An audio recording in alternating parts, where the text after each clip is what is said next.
Hello everybody, welcome back to Screen Stars. I'm here today to bring you my review for the 2020 horror thriller Bigfoot, The Conspiracy.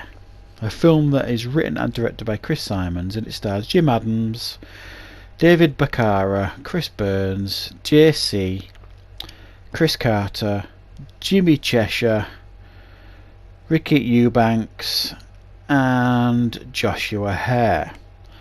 Now, this film is another one of those low-budget Bigfoot films that focuses on an ex-Border Patrol officer, Dante, who is asked by his in-laws to go into the woods and check what's going on because some of the local wildlife is going missing, and there's all these terrible screeches going on, and so basically he's sent to investigate, and he's told that there are cameras out there for him to check that were put up some time before.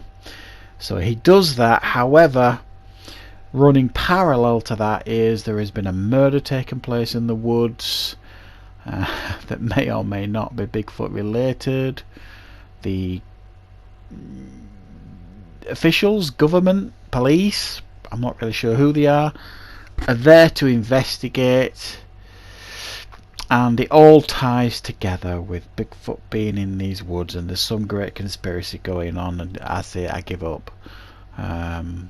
Yeah, genuinely I don't know why I keep doing this. You get drawn in by a poster. Sometimes I just get drawn in by a title. Bigfoot, The Conspiracy. Sounds good, doesn't it? And unfortunately, what we get here is a bit of a mess. It's they overcomplicate what is and should be a very simple story. Bigfoot's in the woods, causing a bit of chaos, killing a few people that are disrespecting the woods here and there. Someone goes in to investigate. Boom, there's your movie.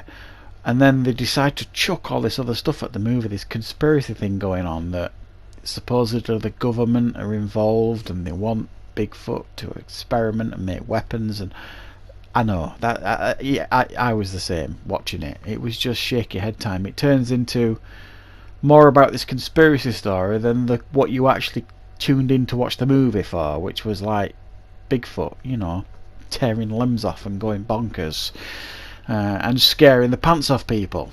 That's what we want from a Bigfoot film. Come on guys, you've advertised Bigfoot here, give us Bigfoot, and you barely get anything relating to Bigfoot in this film.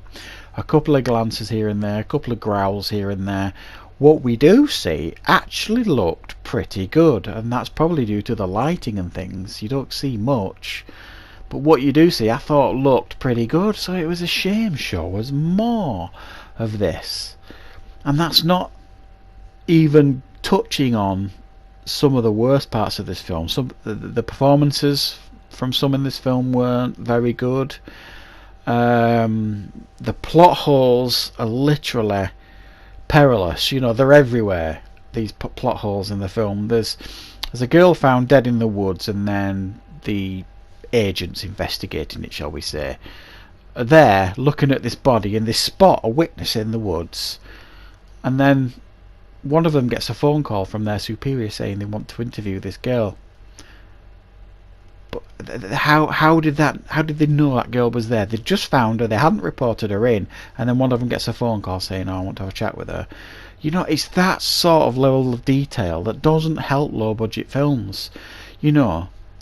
A fool can figure out these plot holes, and they're literally everywhere in the film. These continuity errors and things like that, and these weird discussions. There's another one where a government official, I guess we'll call him that again, an agent, walks into a bar to chat to someone who may be he's just come out of a mental institution, may have witnessed Bigfoot, and he's chatting to him, and obviously he's acting so bad because he's a government official, because he's squinting at the guy. He's doing like his best Clint Eastwood impression, and it's hilarious.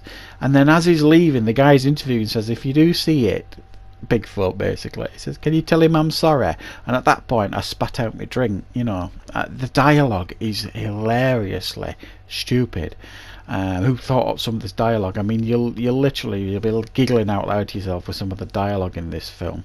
And there's another character in this film who is wandering around the woods interviewing people who may have had Bigfoot sightings, and as the people that he's interviewing, it's clear they're reading off an auto cue or something, or they've just memorized it, because they do it so robotically. They feel about as unreal a person being interviewed as it would possibly be in a movie like this.